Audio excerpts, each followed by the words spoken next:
지금 스웨덴 스톡홀름에서는 북한과 미국의 실무 대표단이 만나고 있습니다.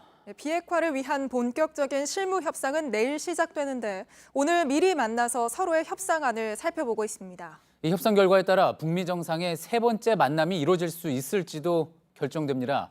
그만큼 지금 외신들의 관심이 뜨거운데요. 현장 연결해서 자세한 상황 알아보겠습니다.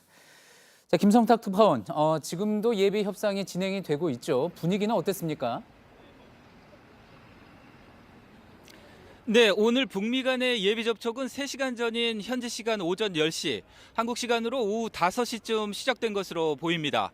회담 시작을 20분 정도 앞두고 북한 대표단 6명이 차량을 타고 북한 대사관을 빠져나갔습니다. 협상 대표인 김명길 외무성 순회 대사는 나오지 않았습니다. 권정근 전 외무성 미국 담당 국장과 정남혁 북한 미국 연구소 연구사의 모습이 보였습니다. 어제 도착돼 북한 대사관은 공항 귀빈실을 통해 빠져나갔는데요. 오늘도 스웨덴 경찰이 취재진이 따라가는 것을 막아서 회담 장소는 알려지지 않고 있습니다. 베이징을 출발한 북한 대표단은 당초 4명으로 알려졌지만 스톡홀름에는 6명이 도착했습니다. 미국 측에선 마크 램버트 국무부 대북정책 특별부대표가 참석했을 것으로 보입니다. 예, 대표단이 만나서 협상을 하면 협상하는 거지 예비 접촉이라고 한 게 좀 눈에 띕니다. 지금 이 접촉에서는 어떤 내용들이 주로 논의될 걸로 보입니까? 말씀하신 대로 지금까지 북미 실무 협상에서 예비 접촉이라는 표현을 쓴 건 이번이 처음입니다. 본격적인 협상에 앞서 서로의 의도가 무엇인지 또 의견 차이가 얼마나 좁혀졌는지 알아보려는 것으로 보입니다. 단계적 비핵화를 원하는 북한과 최종 단계를 포함한 포괄적 합의를 바라는 미국 간에는 입장이 크게 달랐는데요. 하노이 북미 정상회담이 결렬된 것도 그 차이 때문이었습니다.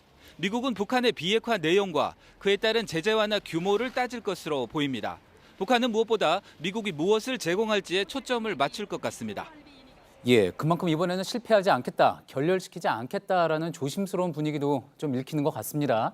어떻습니까? 실무 협상을 하기로 했다는 것은 그동안 굉장히 컸던 이 입장 차가 좀 좁혀졌다고 판단을 해볼 수가 있을까요?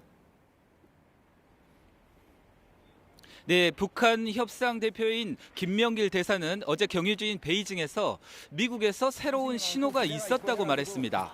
북한의 단계적 비핵화 주장에 미국도 긍정적인 반응을 보인 걸로도 풀이가 되는 대목인데요.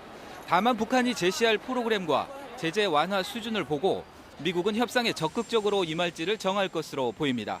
미국은 일단 신중한 태도입니다. 특히 트럼프 대통령은 백악관에서 북한의 이번 미사일 발사에 대한 질문을 받았는데요. 지켜보자며 말을 아꼈습니다.